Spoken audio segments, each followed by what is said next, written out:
Hello, and welcome to my channel. Today I kind of look like shit. We're gonna ignore that. It is track season and I am struggling to find the time to record. So when I have 30 spare minutes, I'm just like, alright, let's make a goddamn YouTube video. But today I wanted to talk about Grand Slam track because it started this weekend. Full disclaimer, I am recording this on Sunday before Sunday's Grand Slam, so I have no knowledge of what's going to happen at today's event. This is just my thoughts. I have is that a hair?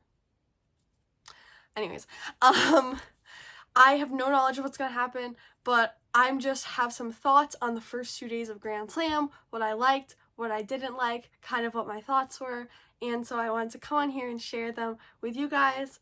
But first I want to say, I'm so excited. This is not to put down Grand Slam because I think Grand Slam is an amazing idea. I truly think it has so much potential, but I know it's the beginning. They're working out the kinks, but I just want to kind of give my perspective about what I thought was good, what I thought was bad. And so, yeah, let's get right into it. I'm going to start off with the bad stuff. That way we can end on a happy note. And this isn't necessarily all bad. This is my opinion. So some of the stuff you guys might like, I just personally do not. The first one is the first names on bibs. Look, I do get it. However, well, there is a way that you can make this good. And that would be if on the standings and on the screens and everything, you put first name and last name. But also, as a track fan, I know all of these people by their last names. Obviously, the people that I am more of fans of, the people, especially the Americans that I have seen a lot and know more about, I know their first names. But for a lot of the people there, I have no idea who it is. And maybe this is just me and my own face blindness, but I have such a hard time with that kind of association. And so I just feel like it needs to be consistent. If you want to do first names on bibs, it has to be on the standings too, in some fashion, even if it's first name, last name. That's just my opinion. And also, I don't know. Me personally, I would not want my first name on a bib. I get names on bibs all the time, and I always do last name. I never do first name because I just don't like it personally.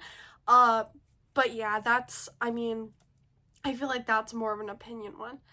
The second one, which I feel like is less of an opinion, is weird camera angles. Not gonna lie, look, they had some fire camera angles, but they also had some camera angles that were so strange, and I'm just I do not get this. And also just weird things, lots of tech issues they had, which is understandable. It's the first time. But there were weird times where audio was cutting out, interviews weren't working. There were so many times that I thought that my phone was frozen because it would just be it would almost be like a screensaver that was up of the track for almost 2 minutes on end, I think it was at one point. And during the races, there were some weird camera angles. Some of them were fire, but some of them, there was this weird drone shot that looked like if you tried to get someone who doesn't know how to fly a drone to do a drone shot, because it was all swoopy and very strange. And I know it was windy, so that could be why, but it was weird. Some of the camera angles I was not totally a fan of. And the next thing, this was honestly probably the number one thing that irked me as a distance fan, was the lack of pace and distance markings for the long races. So for the 3000 especially, I got so lost and confused because usually you have the pop-ups every 200 or at least every 400 meters that's this is how far is left to go, and the little splits will pop up for that, for the leader or whatever. But they did not have that. They had a little thing that popped up when it was last lap, but that's all they had. And there's a lot of space in the 3000 between the first lap and the last lap.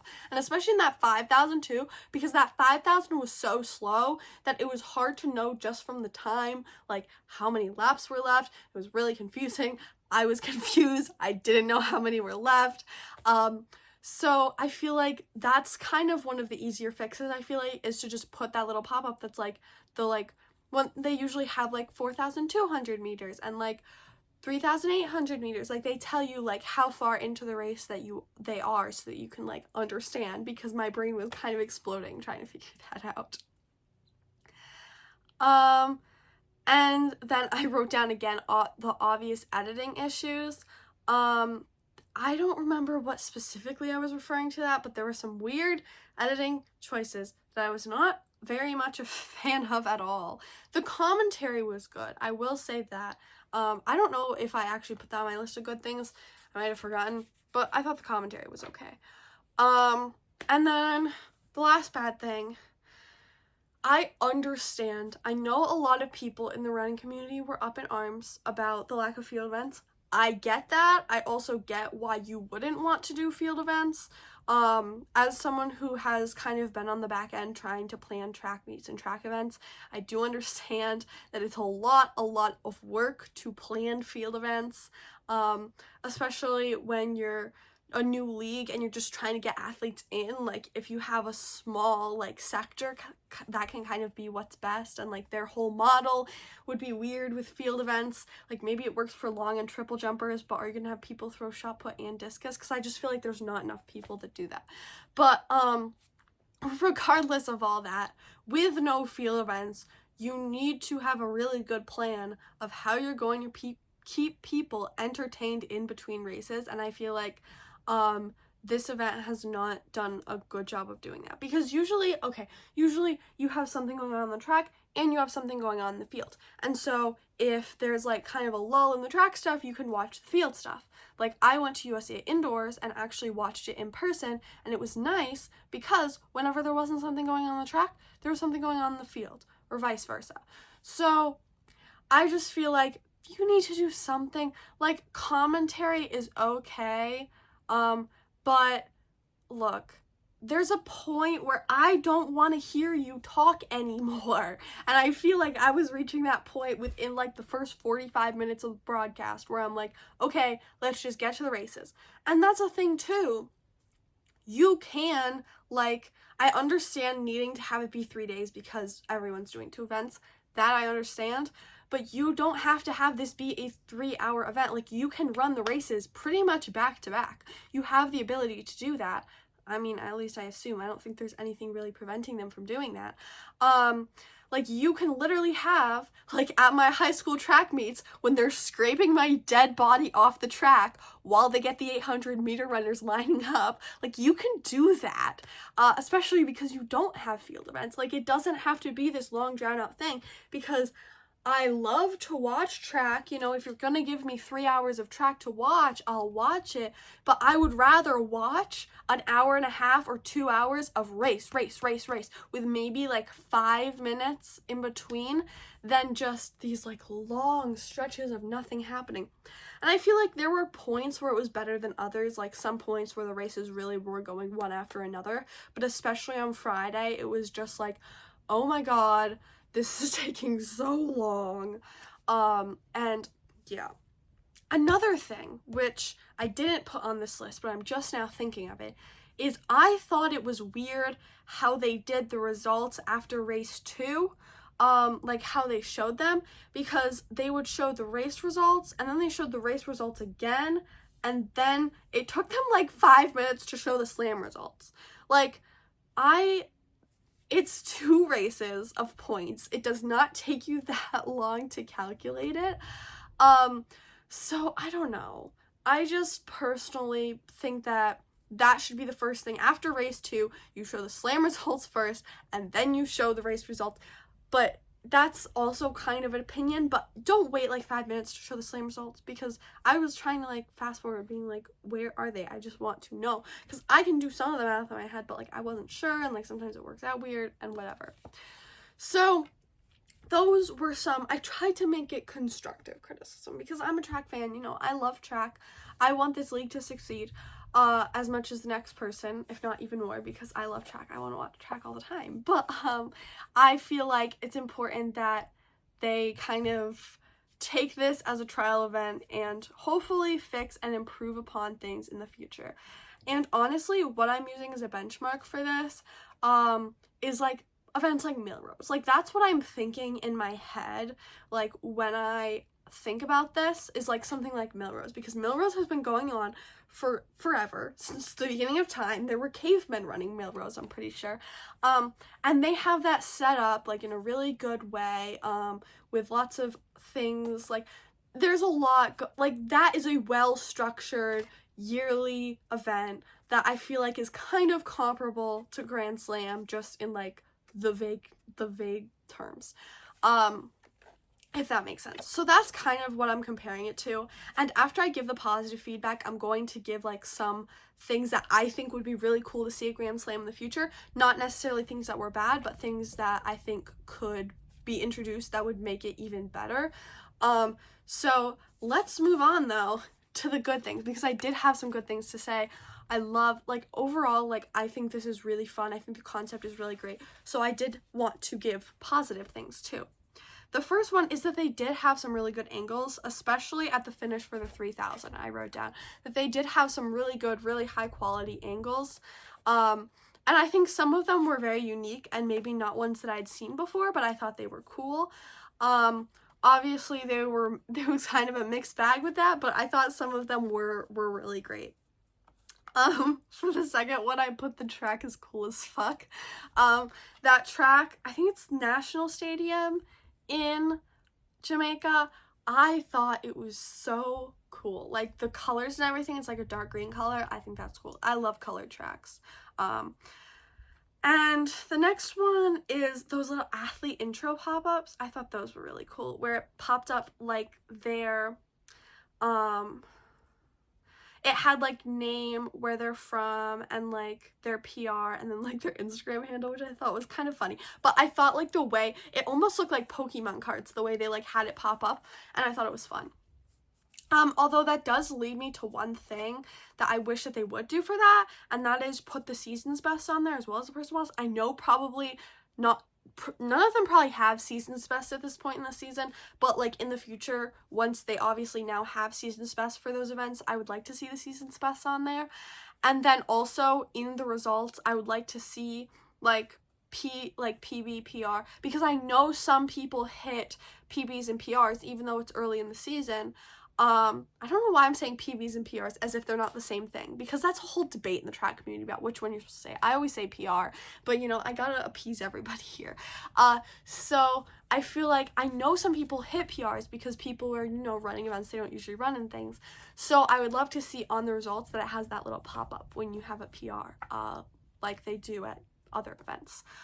But another good thing I thought was the race schedule. I think obviously I did say like I want the events to be closer together, but I thought the way they structured it was really good. Like, I liked the flow. I thought it was good. Like, the progression of one event to another I think was really nice.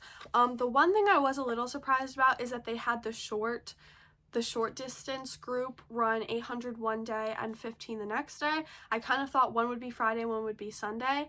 I don't think it really matters that much. I was surprised about it. I wasn't mad about it. But yeah. And other things that I thought were good, I thought the commentary was pretty decent. I swear to God, like, the same 3 people do all the track commentary in the entire world, so it's kind of hard to critique at this point, just because it's kind of a monopolized industry at this point. But I thought that was good, and I thought that, just kind of, I don't know, the vibes were good, and the athlete selection was definitely really good. I was sad about some of the scratches that I saw the week before, but there's nothing you can do about that. It happens. But I thought the athlete selection was really good. I think that they picked some really nice athletes, and it was really interesting to see. I loved watching Nikki Hiltz race an 800. That was really cool. And yeah. So now I want to segue into some things that I think that they could do to make this event better. And the first one is kind of jumping off of what I said of kind of thinking about it in terms of things like Millrose, and that's exhibition races. Now, I don't know, I feel like Grand Slam maybe wouldn't want to do this because maybe it's too similar to like Diamond League and stuff, but I think exhibition races could be a great way to fill the time if they want to keep the current structure of the race scheduling, but they don't want those long swaths of time in between. especially because they were in Jamaica for this one. I feel like they could have brought in some local, maybe, I don't know if they have like a collegiate system in Jamaica, but some local high school athletes or semi-pro athletes, or even the like lower tier professional athletes who maybe couldn't make it into the actual Grand Slam, to run exhibition races, maybe relays. And that kind of segues into my next point, actually, because I think it would be really cool to see, because they have this whole idea of racers and challengers. I think it would be really, really cool to see like racer versus challenger relays. They might have to be like mixed, because I don't know if there's enough racers and challengers like in any one event to like have two teams that would like be enough, but they could be either mixed, like mixed gender, or it could be some like DMR or SMR situation. I feel like that would be really cool, have like a DMR where it's racers versus challengers. I feel like that would be fun. And like other stuff like that, I just feel like could kind of incorporate it and also kind of feed into this, because I feel like they're trying to perpetuate this like racer versus challenger like rivalry where whatever, and I feel like events like that could really like help with that and make the rivalry a little bit more intense, because at this point I don't think anybody really cares if they're racers or challengers. We're all just rooting for our favorite athletes because that's what we always do. So I don't know, I feel like they could do a little bit more to feed into that.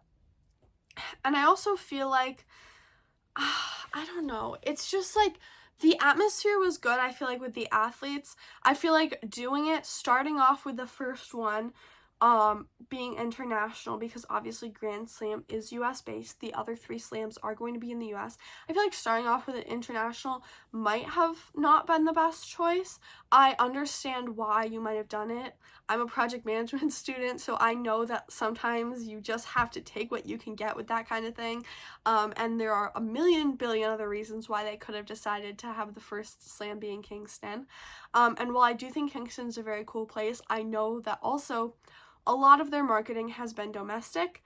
I don't live in Jamaica. I don't know how much advertising they've been doing in Jamaica, but by how empty the stadium was, I'm going to venture to say not a ton.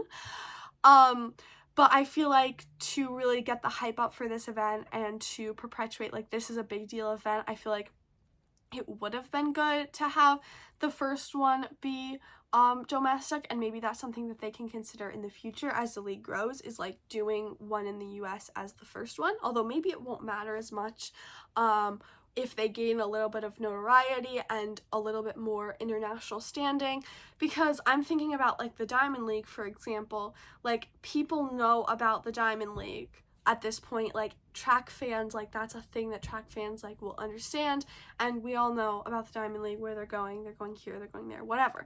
So maybe it won't matter as much as the league continues to kind of gain that status, but I think for this year it would have been interesting to see if the turnout would have changed if it was a domestic race. And also I did not look at ticket prices, although I am kind of curious as to what those had been. And I might look for some of the future Grand Slams. I don't think I'm going to go to any. My summer is chaotic enough as it is. I saw that there was one in Philly, and I was like, great! But then I looked at the dates, and I was like, I don't know about that, because I'm just boom, boom, boom all summer long. But yeah, I thought it was cool. But I don't know. I really want to hear what you guys think. I really want to hear what the track community thinks, because I know there's a lot of people that are going to have a lot of opinions on how this event went, and I'm excited to see what they think. But I really hope that the reception overall is positive, because I think that with such large amounts of money that have really never been in this sport before, I think this is such an amazing opportunity to grow our sport. And I really don't want to lose that. So I hope that everyone is thinking positively about Grand Slam, and I really hope that Grand Slam can continue to grow in the future, because I'm so excited to see where this league goes, and I'm really excited to watch. And like literally as I'm recording this, Sunday's events will start in like 10 minutes. So I'm excited to watch tonight and for the rest of the season. So with that being said, thank you guys so much for watching, and I'll see y'all later. Bye.